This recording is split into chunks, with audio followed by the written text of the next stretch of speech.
All right, it's season one. Yay! That's actually two fingers, but that's how excited I am. It's actually season one, episode one, in the lab. I'm Michael Linton, and thanks for joining us, hanging out for a few minutes. When we talk about tech, as promised, it's kind of what we're going to be doing.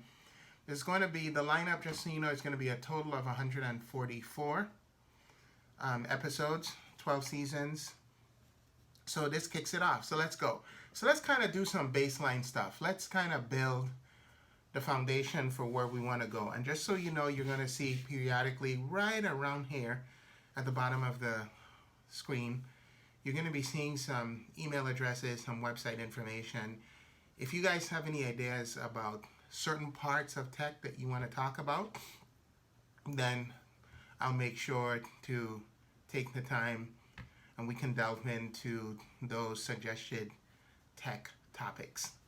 So everyone, of course, is hyped up about all the changes that's coming with tech, and it's really evolving rapidly. And I see that a lot, especially in my line of work and what I do. Excuse the sniffles. I just came from outside helping my good thing put a new tag on her car.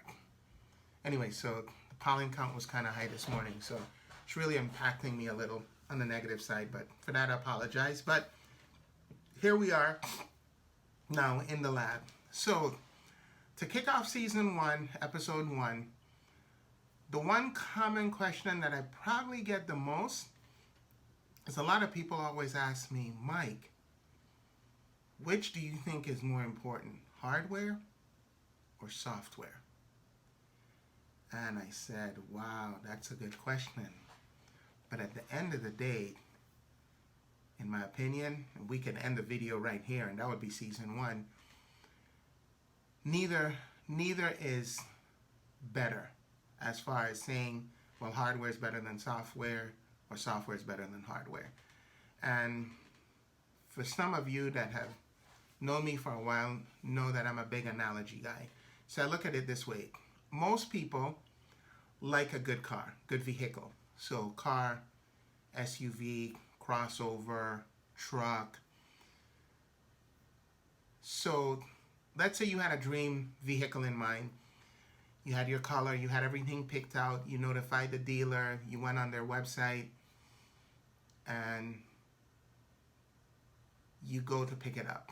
You get there, you see it, you know that's it, and you're excited now. So you go inside, you do the last of the paperwork, you grab your keys, they take you out, you get in your dream vehicle and you're excited, adrenaline is rushing, you're going, wow, it's happening.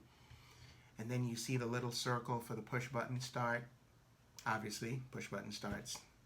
That's how it works now. And you push the button to start. And you hear something sort of like fluttering. But you know it's an engine, but you're going, this can't be my engine because it doesn't sound like an engine I'm expecting. And then you push it again to stop it. You go find the salesperson, and he tells you, oh yeah, we have a Briggs & Stratton 2.2 lawnmower engine in there. And you go like, this is ludicrous, and you know none of this really makes sense, right? So this really shouldn't happen, can't happen, but let's say it did. The hardware would be like the frame, the truck, the seats, all the options. The software would be like the engine, what's supposed to run this truck, car, SUV, crossover, whatever vehicle choice you picked. And now you realize, as good as the hardware is, if I don't have the right software to drive it or make it all work, then what's the point? None. So similarly, when we look at tech and people ask that question, I kind of break it down like this. Hardware versus software, you'll never have a winner because you can have the most expensive hardware, but if you have poor or outdated or mediocre software, it really wouldn't matter. Similarly, you can have the latest and most advanced software, but if you don't have the right hardware to run it, you're kind of stuck there as well. So what I usually suggest is quickly determine how you're planning to use your machine. So because I've worked and ran cross-platform environments, meaning Mac and PCs in the same environment, I recognize that there's strengths in both of these. So there's strengths in PCs, there's strengths in Macs. So most people, of course, they say, well, if you feel there's strengths in both, why do you only use Macs? Well, I only use Macs because for me and the environments I work in and the majority of the work I do, Macs work better for me. They're more compatible to what I do. All of the software integrates together, seamless, no issues, no hiccups, no bugs, and almost, well, to date, from July 24, 2008, I started in a PC environment. So when I started my first company, Easy Solutions, I started on a Dell laptop. I had that laptop for about 3 years. Then in 2011, I purchased my first Mac. And from 2011 until about 2013, I was running a cross-platform environment. So I was running environments that would require PC applications. I use a PC for certain things. I use a Mac for certain things. Then right at around the 2015-ish era, I completely migrated to a Mac platform, and now that's all I use. And the reason I use it is the applications that I run, they run seamlessly on Macs, no issues, no hiccups. I could open up the entire Adobe Creative Cloud suite. I can use it for Photoshop editing, I could use it for InDesign, I could use it for Lightroom, and the list goes on. So for what I do, it's great. So I normally recommend Macs because they're easier to me to use, but again, that's just my opinion. They're easier to use. The integration is seamless, and they just work all the time. They're very reliable when you boot them up, and the life expectancy, to me, from what I've experienced, tends to be longer in terms of how long the machine would give you good years of productivity. I also like Dell's. That's my second choice. It's what I started with. And this is not a sales pitch for any of these companies. I get no endorsement checks for mentioning these names. It's just names that I've used, and they've always been reliable.